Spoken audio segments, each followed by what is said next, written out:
ধন্যবাদ জানাই হাজি M A বান্না, চেয়ারম্যান ৯ নম্বর মোল্লাপুর ইউনিয়ন পরিষদ, সভাপতি চেয়ারম্যান ফোরাম বিয়ানীবাজার।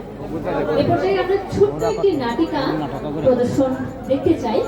নাটিকাটি প্রদর্শন করছেন সিলেটের অভিনেত্রী, জনপ্রিয় অভিনেত্রী, যিনি ইউটিউবে বা বর্তমানে সিলেটি ভাষায় যিনি নাটক করে যাচ্ছেন, আমাদের অভিনেত্রী হেলেনা বেগম। এবং তার সঙ্গে যিনি অভিনয় করবেন এম এ ওমর ভাই, যাকে আপনারা আজকে পুরো দিনে দেখেছেন অনুষ্ঠানের মাঝখানে বা একেবারে অনুষ্ঠানের শুরু থেকেই যাকে আমরা সবাই দেখেছি, ওমর ভাই এবং হেলেনা আপার একটি নাটক আমরা প্রদর্শন দেখতে চাই।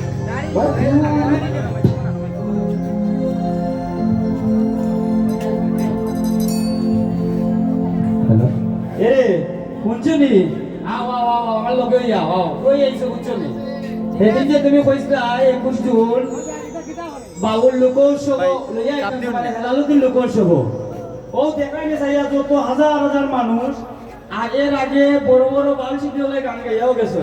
আর এখন গালি তুমি খুশি হইছো তো? তোমার লাগে তো তরুণ না? আমি একটা জিনিস বুঝলাম না, খুশি হইতাম কিনা? খুশি হয়তো তুমি কিছু রাখছো না। তুমি আমার কথা আছে জামা কই নাই তোর লগে আনবা বাটপারি করছো। আচ্ছা এই আস্তে মাত্র নিও না। তোমার বই নিতে যদি আবার দেখো নিও দেখিয়া যত মিডিয়া তারা যদি লাইভ করো একটা বই না দেখলে ভাই এক কাম করো চুপি চুপি আমরা যাই সামনে কোনো গিয়া কইয়া দেখো, কারণ যারা বাগা সিলেটর বাউল হল তারা গান কিন্তু রয়েছে। ও শোনা নাই গো আছে